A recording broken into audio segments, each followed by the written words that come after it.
If you are too nice, people will take you for granted. If you are too cold, people will resent you. That is the law of respect. You see this all the time. There is the nice guy who says yes to everything, laughs at jokes that hurt him, avoids disagreement, and keeps giving even when he is clearly being taken for granted. He thinks kindness will automatically earn respect. But what often happens is the opposite. People begin to see him as easy to push around, easy to interrupt, easy to ignore. His niceness becomes a signal that he has no limits. Then there is the cold guy. He does not smile much. He speaks sharply, and he acts like everyone is beneath him. At first, some people may mistake that for strength, but very quickly, the room starts to close around him. People do not trust him. They do not want to work with him. They do not feel safe around him. Instead of respect, he creates distance, resentment, and quiet resistance. That is the real problem most people face. They swing between two weak extremes, too soft to be taken seriously or too harsh to be liked. One side gets ignored, the other side gets hated, and in the middle, there is a better way. This video is a guide to that better way. It is here to show you how to gain respect without begging for it, without becoming a pushover, and without turning yourself into someone cold and unpleasant. The purpose is simple, to help you understand how respect is actually built in the real world through presence, boundaries, competence, and credibility. We will also look at this through the lens of Niccolò Machiavelli's philosophy of human nature, because Machiavelli understood something most people avoid. People do not only respond to your intentions, they respond to your signals. They notice strength, consistency, self-control, and how you handle your own space. So this is not just another motivational talk. It is a practical map for anyone who has been overlooked, underestimated, or treated like their voice does not matter. And if this kind of insight matters to you, subscribe to the channel now. Future videos will go deeper into social psychology and human behavior, and you do not want to miss the lessons that can help you understand people better and navigate life with more power and clarity. Now, let us begin with the first real truth. Respect starts before you say a single word. That means the first thing people read is not your speech, but your signal. They notice whether you hesitate, whether you shrink, whether you over-apologize, whether you walk in like your presence already has weight. Long before you explain your value, people have already formed a quiet impression of it. And this is where most people lose respect without realizing it. They try to earn it through words alone. While their behavior tells a different story, they ask for understanding, but their tone sounds uncertain. They ask to be taken seriously, but their habits say they do not take themselves seriously. Respect begins when your inner standard and outer behavior start matching. So before you ever try to impress anyone, you have to stop sending weak signals.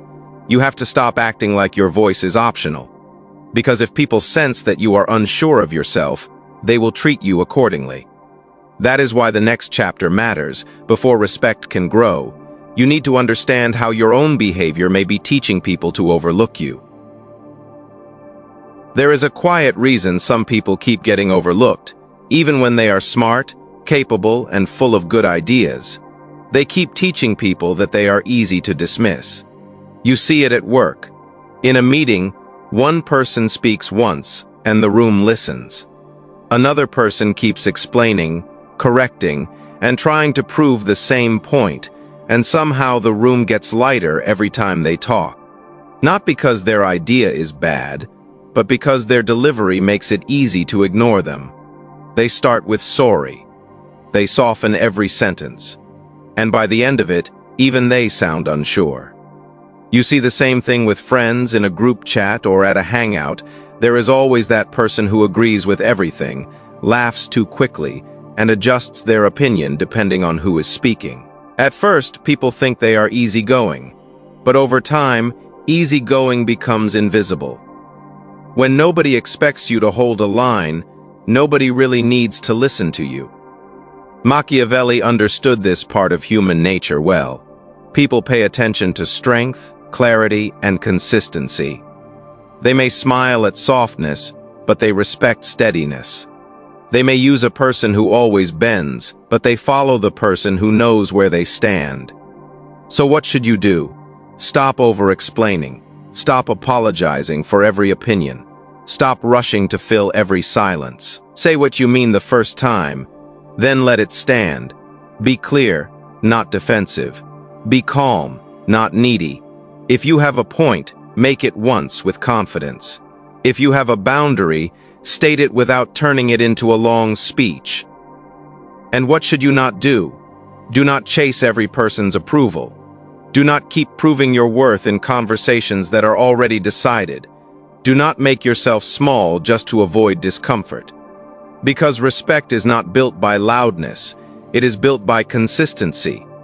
When people see that your words have weight and your behavior does not wobble every time pressure shows up, they start treating you differently. And that is where the real shift begins. Once you stop acting easy to overlook, the next thing that changes is the signal you send before you even open your mouth. Why is it that two people can say the same thing, but only one gets taken seriously? It is not always the words. Often, it is the signal. You can see this at work. One person enters the room looking prepared, speaking slowly, standing straight, and not rushing to fill every silence. Another person walks in late, looks scattered, talks too fast, and keeps adjusting their story as they speak. Even before the second person finishes, the room has already decided something about them. The same thing happens with friends. Imagine two people in the same group. One shows up clean, calm, and intentional, with no desperate energy to impress anyone. The other is trying too hard to be funny, overreacting to every comment, and checking whether everyone approves of them. The first person naturally draws attention. The second person creates noise, and people rarely respect noise for long. This is why presence matters. People read your posture before your point. They read your face before your explanation. They read your pace, your eye contact, your tone, and even how you enter a space. If you look uncertain, people feel they can push past you. If you look grounded, they instinctively slow down. This does not mean you need to act fake. It means you should stop sending weak signals. Stand like you belong there. Speak like your words are worth hearing. Dress like you care about how you are seen. Do not look apologetic for taking up space. Do not make your body contradict your message. Because when your body says, "I am unsure," people hear that louder than your actual words. The point here is simple. Respect often begins with what people notice before they understand you. A calm presence, clean presentation, steady eye contact, and measured speech can change how a room responds to you before the conversation even starts. So the real answer to the question is this. People do not only listen to what you say, they listen to what you signal. And once you understand that, you stop trying to talk your way into respect and start carrying yourself in a way that naturally invites it. Now that the signal is clear, the next problem is just as important. What happens when you keep explaining yourself until your authority disappears? Why does a simple answer sometimes make people trust you more than a long explanation?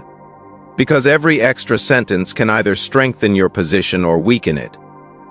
You see it at work. Someone asks why a task was not finished on time, and instead of giving a clear answer, the person starts defending themselves with 10 different reasons, side stories, and apologies. The more they talk, the less believable they become, not because they are lying, but because they sound like they are trying too hard to be accepted. By the time they finish, the issue is no longer the delay. The issue is their weakness in handling pressure. You see the same thing with friends. Someone says they cannot make it to an event, and instead of saying, "I cannot come," they go into a long speech about why they are busy, why they feel bad, why they hope nobody is offended, and why they still care. At that point, the message is no longer about the plan. It becomes about their need to be approved of, and people can feel that. This is where over-explaining becomes dangerous. It does not just fill space, it gives away power. The more you explain yourself to people who are already inclined to misunderstand you, the more you teach them that your boundaries are open for debate.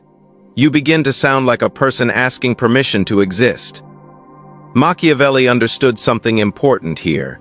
Weakness invites pressure. When people sense uncertainty, they test it. When they sense firmness, they adjust. That is why saying less can often carry more weight than saying everything. This does not mean becoming secretive, rude, or emotionally cold. It means speaking with enough clarity that your point stands on its own. Say what happened, say what you need, say what you will do, then stop. Do not rush to protect every possible reaction. Do not turn every boundary into a courtroom defense. Because people who respect themselves do not need to win every emotional argument. They do not explain themselves into exhaustion. They let their words land. And that is the real shift here. When you stop over-explaining, you stop handing people an easy way to dismiss you. That is why the next step is not just about speaking less, but about learning how to hold your ground when people push back. Why do some people keep getting away with crossing your line, even after you have already said no? Because many boundaries are not broken the first time they are ignored. They are broken the first time you fail to protect them. Think about family gatherings. Someone keeps asking you to lend money, to help with another errand, to cancel your own plans, or to just do this one small thing again and again. At first, you try to be polite. You smile, you explain, you soften your no. But the more you soften it, the more they hear something else. Maybe he will change his mind if I push a little more. That is how boundaries begin to disappear. Not always through open rebellion, but through repeated testing. And this is where many people lose respect. They want to be seen as kind, so they avoid discomfort. They want to be easy to deal with, so they make excuses instead of drawing lines. But a life with no boundaries does not produce respect. It produces access. People start treating your time, your energy, and your patience like they are public property. Machiavelli understood this clearly in human nature. People test what is available to them. If there is no resistance, they keep going. If there is structure, they adjust. That is why boundaries are not aggression. They are a form of order. They tell people where you end and they begin. So what does a strong boundary look like? It sounds simple, clear, calm, final. Not a long speech, not a nervous apology, not a debate. Just a steady line that says, this is not available. And if it matters, it has to be backed by action. A boundary without consequence is only a suggestion. What should you avoid? Do not threaten what you will not enforce. Do not say yes when your whole body means no. Do not keep explaining your limits until they become negotiable. Because once people learn that your boundaries hold, they begin to treat you differently. They may not always like it, but they will respect it. And that is the real lesson here. Boundaries do not make you difficult. They make you real. And once that becomes clear, the next question is what kind of competence makes people trust you, even when you are not in the room? Why is it that some people can walk into a room and be taken seriously before they even finish speaking, while others have to keep proving themselves over and over again? The answer is not always confidence. Sometimes it is competence. Think about work. There is a person in the office who does not talk the most, but when a problem shows up, people immediately look in their direction. Why? Because they have built a pattern. When they speak, they are not guessing. They are bringing something solid. So even if they are quiet, they are hard to dismiss. Now think about the opposite. A person who is always promising, always talking, always explaining, but somehow every task ends with confusion, delay, or excuses. People stop listening, not because they are evil, but because repeated inconsistency teaches the room not to rely on them.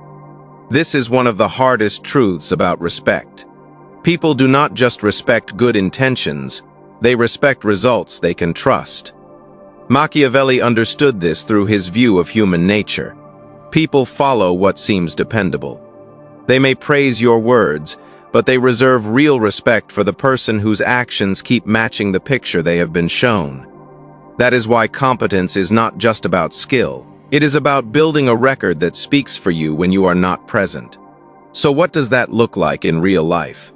It means you prepare before the meeting instead of hoping to think clearly under pressure. It means you check your work instead of rushing and pretending carelessness is a personality trait. It means you finish what you start. It means you become the person who brings answers, not confusion. And when you do not know something, you admit it honestly instead of bluffing your way through. What should you avoid? Do not overpromise. Do not act like being casual about poor results is charming. Do not confuse confidence with competence. They are not the same. Because the truth is simple, people may enjoy your company, but they respect your reliability. They may like your energy, but they trust your pattern. And once your pattern is strong enough, you become difficult to dismiss. That is when respect begins to settle in. Why is it that some people command attention without ever trying to intimidate anyone, while others become feared, then quietly avoided?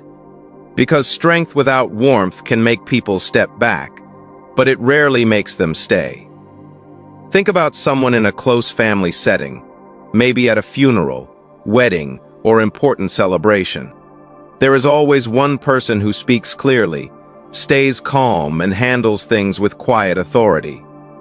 People listen to them because they feel steady. But then there is another person who is always sharp, always cutting, always acting like kindness is weakness. They may get obedience in the moment, but they do not get genuine respect. People comply, then resent them later. That is the difference most people miss. They think respect comes from being hard, but hardness alone can make people feel unsafe. And when people do not feel safe, they do not open up, they do not cooperate fully, and they do not give real trust. Machiavelli understood that human beings respond to strength, but he also understood that strength must be managed. A ruler who inspires only fear may control for a while, but control is not the same as respect. The moment people get the chance to pull away, they often do. That is why true presence is not about acting cold. It is about being composed enough to hold your ground and human enough to be trusted. So what does that look like in real life? It means you can say no without sounding cruel. It means you can correct someone without trying to embarrass them. It means you can lead a conversation without making everyone around you feel small. It means you stay calm under pressure, but you do not become emotionally absent. Your tone should carry firmness, but your face should not carry contempt. What should you avoid? Do not confuse being distant with being powerful. Do not act rude and call it confidence. Do not believe that making people uncomfortable is the same as earning their respect, because people do respect strength, but they stay close to strength that feels controlled, fair, and human. That is the real balance. You do not need to become soft in a way that weakens you, and you do not need to become hard in a way that isolates you. The next step is learning what to do when someone still tries to cross your line anyway. Why is it that some people keep crossing your line even after you have already made it clear? Because many people do not stop at the first boundary. They stop only when they meet a response they can no longer push through. Picture this at a family gathering, in a shop, or even during a conversation with someone older or louder than you. You say something simple and they interrupt you halfway through. Or you say no, and they keep asking like your no was only the first draft. Or they make a disrespectful comment and then smile, waiting to see whether you will laugh it off. That is the moment most people lose respect, not because they are weak, but because they freeze. They smile when they should correct. They explain when they should stand still. They let the moment pass, then replay it later in their head and wonder why it keeps happening. Machiavelli would understand this very well. When people sense that there is no immediate resistance, they tend to press further. Human nature often tests the edge before it accepts the limit.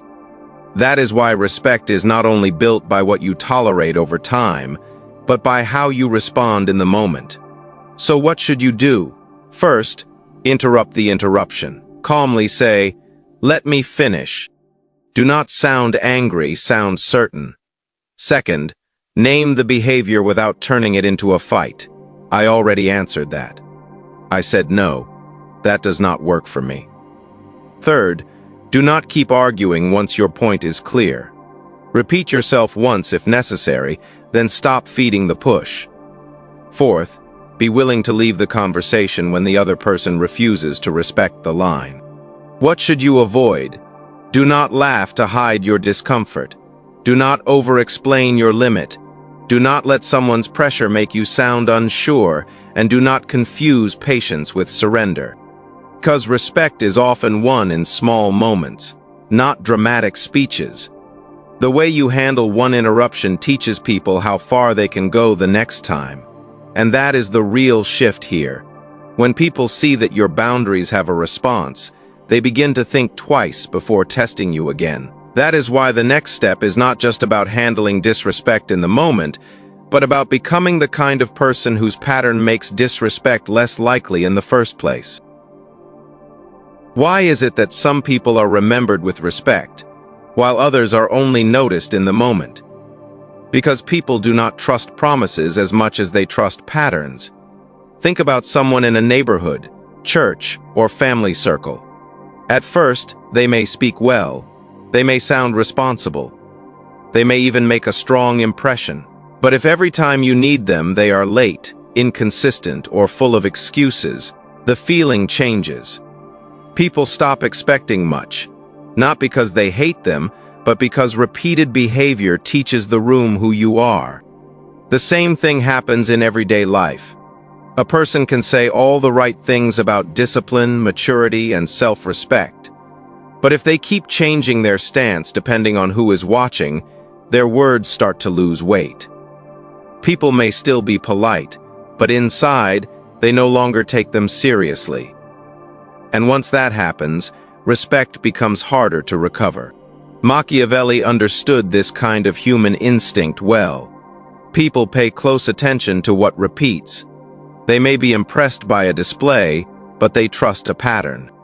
That is why your real image is not built in one conversation. It is built in the habits people see again and again. Your punctuality, your honesty, your follow-through, your calm under pressure, your ability to hold your line when nobody is clapping for you. So what does it mean to let your pattern speak for you? It means keeping small promises. It means not performing a different personality in every room just to be accepted. It means letting your standards stay visible even when it is inconvenient. It means choosing consistency over temporary approval. And what should you avoid? Do not make grand claims you cannot sustain. Do not abandon your principles just to be liked faster. Do not switch up every time someone challenges you. The moment your behavior becomes unpredictable, your credibility starts to weaken. Because respect grows when people feel they know what to expect from you. Not that you are perfect, not that you never fail, but that your words and your actions stay in the same family. That is the quiet power behind real respect. And now, after presence, boundaries, competence, and consistency, there is only one question left. What is the final truth that ties all of this together? What if the respect you have been chasing from other people was never supposed to start with them? What if it was supposed to start with you? Throughout this journey, we have talked about presence, boundaries, competence, consistency, and the way people respond to strength. But underneath all of those lessons sits one simple truth. People tend to treat you the way you teach them to treat you. Not perfectly, not every single time, but often enough to change the course of your life. Think about everything we covered. The person who constantly seeks approval. The person who apologizes for every opinion. The person who lets others cross every line. The person who talks about standards but never lives by them. In each case, the problem is that their behavior quietly communicates that their worth is negotiable. On the other hand, the people who naturally command respect usually share a common trait. They respect themselves first. They do not need to announce it. They do not need to demand it. You see it in the way they speak. You see it in the way they carry themselves. You see it in the standards they maintain, even when nobody is watching. This is one of the most valuable insights we can take from Machiavelli's understanding of human nature. People pay attention to what is visible. They respond to what is consistent. They believe what they repeatedly see. And that means respect is not built through speeches or requests. It is built through repeated evidence. The goal was never to become feared. The goal was never to become cold. The goal was never to win everyone's approval. The goal is to become someone who is clear, competent, composed, and difficult to manipulate because your standards are firmly rooted. And when that happens, something interesting occurs. You stop obsessing over whether people respect you. You stop chasing validation. You stop trying to convince everyone of your value. Because your actions are already doing the talking. And that is the final truth. Respect is not something you beg for. It is something you build. One decision, one boundary, one standard, and one consistent action at a time.